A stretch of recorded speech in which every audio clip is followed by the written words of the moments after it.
বন্ধু মানে কি কেবল খেলার সাথী, নাকি জীবন মৃত্যুর সন্ধিক্ষণে পাশে থাকার এক আস্থার সত্তা? সেই বন্ধুই আসল, যে আপনার বিপদে পিছপা হবে না। এক ভয়াবহ আগুনের ঘটনায় যখন গোটা দেশ শোকস্তব্ধ, তখন আলো ছড়ালো এক ছোট্ট সাহসী হৃদয়ের গল্প। তার নাম সূর্য। ভয় আর মৃত্যু যখন পাশেই দাঁড়িয়ে, তখন নিজের জীবন না ভেবে সূর্য যা করল তা শুধুই সাহসের নয়, বন্ধুত্বের এক অসামান্য দৃষ্টান্ত।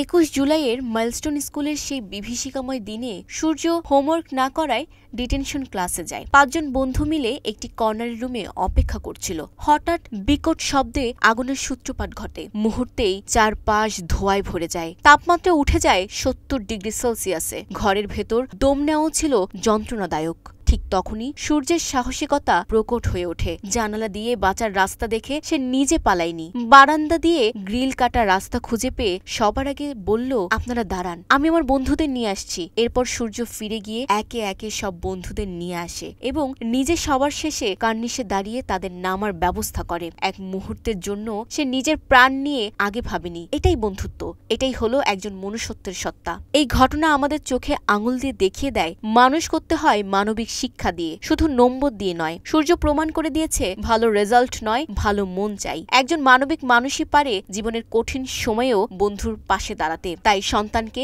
A+-এর জন্য প্রেশার না দিয়ে আগে মনুষ্যত্বের শিক্ষা দিন। এই সাহসী সূর্য আমাদের শিখিয়ে দিল, বন্ধুত্ব মানে কেবল একসাথে খেলা নয়, প্রয়োজনে প্রাণ দিয়ে পাশে থাকা।